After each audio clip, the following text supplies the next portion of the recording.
Clara ay isang masipag at nasa isang importanteng posisyon sa kumpanya. Ito ay maituturing na isang dedikadong empleyado sa isang malaking kumpanya sa lungsod. Kahit na madalas siyang abutan ng overtime, kahit na nahihilo na siya, kakaharap sa computer sa opisina, nandidilim ang paningin sa kakacheck ng papers at schedule ng kanyang boss sa mga meetings. Tubuan ng pasa sa iba't ibang bahagi ng katawan dahil sa anemia. Hindi siya nagrereklamo dahil alam niyang kailangan niya magtrabaho para matustusan ang pangangailangan ng kanilang maliit na pamilya. 3 na lang sila. Si Clara, ang kanyang nakababatang kapatid na si Miko, at ang kanilang ina na si Aling Nena. Idagdag pang may sakit din ang kanyang ina na iniinda na hindi alam nila magkapatid. Alam kasi ng ina na pagod na, kakakayod ang kanyang panganay na anak, kaya naman hindi na nito pa pinapaalam kapag ito ay may nararamdaman. Ito lang din kasi ang kumakayod sa pamilya, kaya naman pag may pagkakataong kaya nitong magpahinga ay pinagbibigyan niya. Madalas tuwing uwi ni Clara sa gabi ay didiretso na ito kaagad sa kwarto para matulog. May punto nga na sa upuan na ito sa sala nakakaidlip, bit-bit ang bag sa opisina. Isang umaga, habang abala si Clara sa pag-aayos sa mga dokumento sa opisina, biglang nagring ang kanyang cellphone. Agad niyang sinagot ang tawag. "Ate Clara, nasa ospital si Mama." Umiiyak na sabi ni Miko sa kabilang linya. Biglang nabitawan ni Clara ang dokumentong hawak niya. Nanginginig pa nitong inabot habang nakikinig sa kapatid. "Bakit? Anong nangyari?" Hindi masambit na tanong nito. "Bigla na lang siyang nahirapan huminga kanina." Umiiyak pang sagot ng kapatid na mas lalong nagbigay takot kay Clara. Nang kumalma ay muling tinanong nito ang kapatid. "Ano sinabi ng doktor? Anong nangyari?" Hindi kasi ito pwedeng padalos-dalos sa kanya mga kilos. Kailangan niyang kumalma bago umaksyon para maging maayos ang kanyang ina at trabaho. Sa trabaho kasi niya nakasalalay ang buhay nila, lalo na ang pagpapagamot ng ina na ngayon ay nasa ospital at nakakonfine. "Yun nga ate, wala pa. Ilang oras na ako naghihintay dito at naghihintay ng resulta," sagot ni Miko. Doon na nakapagdesisyon si Clara. Agad siyang pumunta sa opisina ng kanilang CEO or supervisor na si Mr. Rodriguez upang magpaalam. Kilalang masungit ang supervisor na si Mr. Rodriguez. Kilala rin itong perfectionist sa trabaho at stricto pagdating sa absences.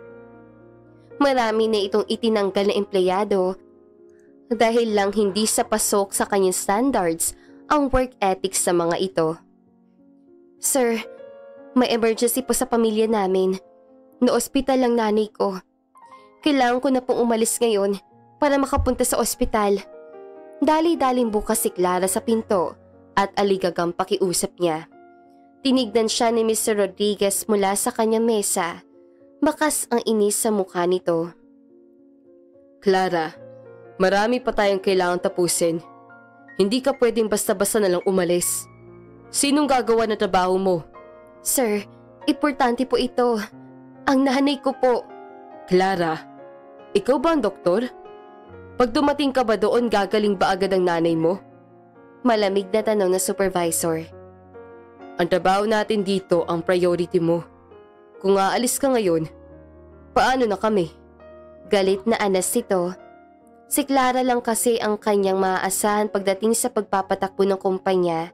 Malinis ito gumawa at talagang detalyado.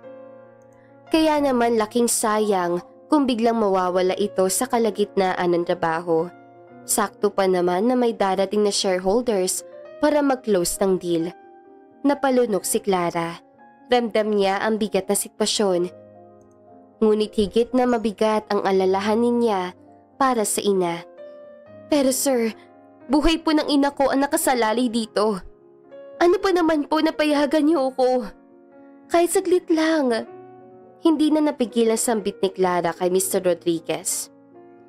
"At kumpanyang ito rin ang nakasalalay dito, Miss Clara?" Alam mo naman na pinaka-importanteng panahon ito para sa atin. Matagal natin pinaghandaan ng araw na maklose na ang deal between other companies. Pero ano ang gagawin mo? Iiwan mo kami sa ere? Wika ni Mr. Rodriguez at dumadagundong pa ang boses sa opisina. Pasensya na po, sir. Pero kailangan ko talagang umalis. Kung hindi niyo po ako papayagan, magre-resign na lang po ako. Matapang na tugon niya, pilit pinipigilan ang kanyang luha.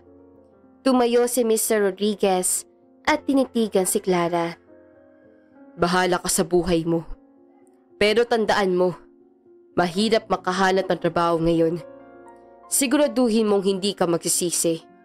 Paalala ni Mr. Rodriguez bago iniwan sa sariling opisina ang dalaga. Hindi naman mapigilang luha ang umagos sa mukha ng dalagang si Clara.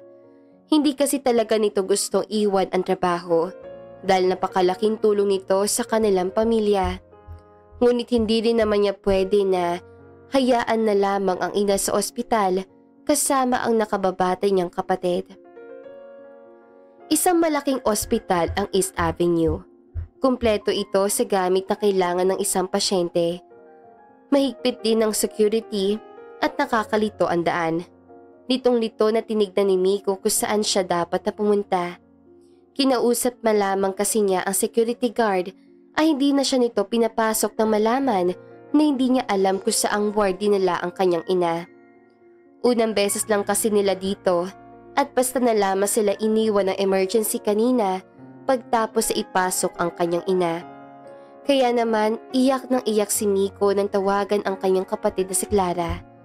Naghihintay nga siya ng resulta kaso hindi niya naman alam kung saan kukuhanin ito. Sa kabilang banda, lumabas si Clara ng opisina na puno ng lungkot at galit.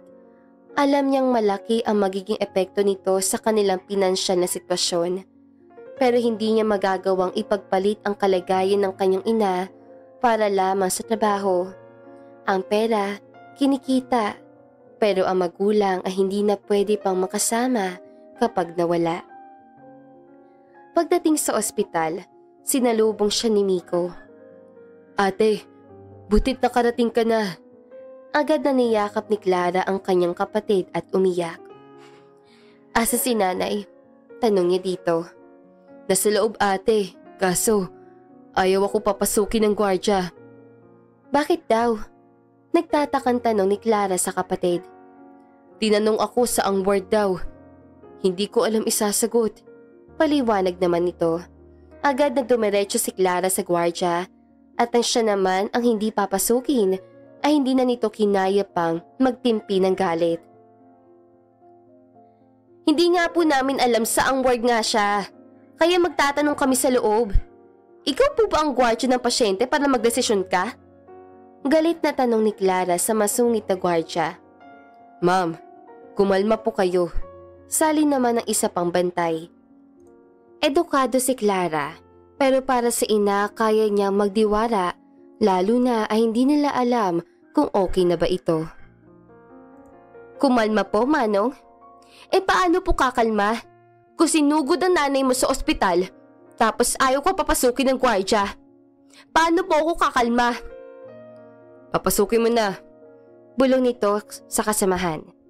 Hindi pa man nakakapagsalita ang masungit na gwardya ay dire-diretso nang pumasok si Clara at tumiretso sa nurse's station. Kailangan nating magbantay kay Mama. Sabi ng doktor, kailangan niya ng mahabang pahinga at tuloy-tuloy na alaga. Wika ni Clara sa kapatid na si Miko. Gabi na at malamig pero nanatili pa rin sila sa waiting area. Balak na magkapatid na doon na matulog habang nag-iintay sa kanilang ina na gumaling. Magiging okay po ba si Mama, ate? Nag-aalala na tanong ng kapatid habang mugto pa rin ang mga mata. Tumango si Clara at niyakap ang kapatid. Ako na ang bahala kay Mama. Gagawa tayo ng paraan. Makalipas ang ilang linggo, nakahanap si Clara ng trabaho malapit sa kanilang bahay. Hindi kasing laki na sweldo sa dati niyang trabaho, pero sapat na para sa kanilang pang-araw-araw na pangangailangan. Ang mahalaga na alagaan niya si Aling Nena habang nakakapagtrabaho siya. Araw-araw rin kasi ang pasok ni Miko sa eskwelahan at hapon pa ang uwi nito. Samantala si Clara naman ay gabi pa ang uwi at madalas ay tulog na ang mga ito. Pwede ring isa sa sanhi ng sakit ng ganyang ina ay depresyon sapagkat ito lamang ang mag-isa sa kanilang bahay sa araw-araw dahil yumao na ang kanilang tatay. Samantala, sa dating kumpanya ni Clara, napansin ni Mr. Rodriguez ang epekto ng kanyang kawalan. Malaki ang nawalang sales sa kumpanya. Hindi na ganoon ka-organize, kaya naman maraming aberya sa kumpanya at lalong hindi kasing husay ang pumalit kay Clara. Marami sa mga trabahong iniwan niya ang hindi agad natapos. Noong si Clara pa kasi ang nasa posisyon, ay hindi ito umuuwi hanggat hindi nito natatapos ang mga trabaho sa opisina. Malinis rin ang mga papers kapag galing dito. Hindi na kailangang ipang i-check ng paulit-ulit kung tama ang content dahil veterano na kung tawagin ito sa kanilang kumpanya. Sa kabila nito, patuloy siyang nananatili sa kanyang mapanuyang ugali sa mga empleyado. Ang dating hindi stress sa supervisor ay palagi na sumisigaw at nananermon ngayon. Makailang ulit na pag-edit, pag-double check ng papers sa gawa ng kanyang bago sekretarya. Mahirap din itong tawagin dahil madalas ay naka-earphone ito para makapag-focus sa trabaho. Ilang beses man niya itong pinagsabihan ay nauhuli niya pa rin itong hindi sumusunod. Isang araw, habang nasa kalagitnaan ng pagtatrabaho si Mr. Rodriguez, bigla siyang nakaramdam ng matinding pananakit sa kanyang dibdib. Hawak ang dibdib ay paulit-ulit itong tinawag ang kanyang bago sekretary, ngunit bigo siya. Naka-earphone na naman kasi ito habang nag-check ng emails at nagkakape. Nang may dumaan na tauhan ay tsaka lamang siya agad na idala sa ospital at doon na pag-alaman na kailangan niya magpahinga at magpagaling. Matagal na pala ang sakit ni Mr. Rodriguez. Na-trigger lamang ito na ma-stress siya na sobra sa kanyang trabaho. At dahil sa kanyang kalagayan, kinailangan niya ng tao na mag-aalaga sa kanya. Nang malaman ng kanyang kondisyon, tinawagan niya ang kanyang nag-iisang anak na si Arvin na nagtatrabaho sa ibang bansa. Anak, kailangan kita dito. Hindi magandang lagay ko. Sabi ni Mr. Rodriguez sa telepono, ngunit malamig ang naging tugon ni Arvin. Pa, hindi ako pwedeng umuwi. Marami akong trabaho dito, pero magpapadala ako ng pera para makakuha ka ng caregiver. Nasaktan si Mr. Rodriguez sa sagot ng anak. Naiwan siya mag-isa, umaasa sa bayarang caregiver para sa kanyang pang-araw-araw na pangangailangan. Habang nakaratay sa kama, naalala niya ang ginawa niya kay Clara. Ngayon, parang bumalik sa kanya ang lahat ng iyon. Sa kabilang banda, si Clara naman ay tahimik na nagpatuloy sa kanyang bagong trabaho. Masaya siya sa piling ng kanyang ina at kapatid. Kahit simple lang ang buhay nila, puno ito ng pagmamahalan at malasakit sa isa't isa. Isang araw, habang namamalengke si Clara, nakita niya si Mr. Rodriguez na naka-wheelchair at inaalalayan ng kanyang caregiver. Nagdagpo ang kanilang mga mata. Ngunit walang nasabi si Mr. Rodriguez. Tumango lamang si Clara bilang tanda ng respeto bago siya nagpatuloy sa kanyang lakad. Sa pagkakataong iyon, napagtanto ni Mr. Rodriguez ang kahalagahan ng pamilya at ang halaga ng pagmamalasakit. Ngunit huli na ang lahat para baguhin ang nakaraan. Paggising kinabukasan ni Mr. Rodriguez ay may nakahain na ng pagkain sa kanyang bedside table. Malayong fatty food sa palagi niyang request sa bagong caregiver, kaya naman agad niyang tinawag ang pangalan nito. Alam niyang takot sa kanya ang kanyang caregiver dahil na rin sa balita na kumakalat sa loob ng kanilang mansyon na isa siyang mayaman na masama ang ugali at mapang-apak ng iba. Sir, bakit po? Nag-aalala na tanong ng isa sa mga katulong. Hasa si Lucy? Tanong nito. Lucy ang pangalan ng caregiver nito. Ay sir, Wala na po si Lucy. Nag-resign na po siya kahapon pa. May problema po ba? Nagtatakang tanong nito. Hindi naman na nagtaka si Mr. Rodriguez dahil mula nang kailanganin niyang mamahinga ay ilan na ang pumalit at umalis sa mga nag-aalaga sa kanya. Hindi mo ba sinabi kung anong klaseng almusal ang gusto ko? Pasensya na po sir. Ayaw po kasi magpapigil ng bagong caregiver sa pagluluto ng almusal niyo. Saglit lang po at tatawagin ko. Tinawag naman ng katulong ang kanyang bagong caregiver. Pabangon na si Mr. Rodriguez para lumipat sa kanyang wheelchair nang bigla itong matumba sa nakita. Si Clara ang dumating, dala ang isang babae na naka-uniform ng pangkatulong. Hindi mapigilan na matanda ang pagkagulat sa mukha na makita niya muli si Clara. Malaki ang kasalanan niya dito, kaya naman gusto niyang bumawi sa lahat-lahat. Napag-alaman ni Mr. Rodriguez na voluntaryo pala itong maging kanyang personal assistant habang nagtatrabaho sa kanyang opisina. Nag-apply kasi itong muli sa kanyang kumpanya mula nang malaman na hiring at mayroon siyang sakit na dinadala. Sa tagal kasi ni Clara sa kumpanya, alam niya kung ano ang ugali ng anak ni Mr. Rodriguez. Madalas niya kasi itong marinig sa telepono noong una siyang naging sekretarya nito. Mula noon ay hindi na muling naghanap pa ng bagong caregiver si Mr. Rodriguez. Bantay rin ni Clara ang dietary plan nito na dapat ay palagi nasusunod. Kalaunan, gumaling na ng husto si Mr. Rodriguez. Ngunit dahil sa katandaan ay mas pinili na lamang nitong magpahinga. Kaya naman pinumot niya bilang bagong supervisor si Clara at magpalakad ng kumpanya. Pamilya na rin ang turing niya sa dalaga. Kung tutuusin kasi, mas ama pa ito kung ituring siya kaysa sa sarili niyang anak na si Arvin. Minsan na nga siya nitong napagalitan dahil ayaw niya ng gulay na nasa dietary plan. Ngunit dahil mapilit si Clara ay kinain niya pa rin ito.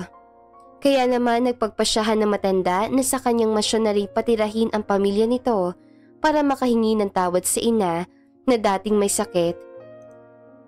At pinagkaitan niya ang anak na nagmamalasakit.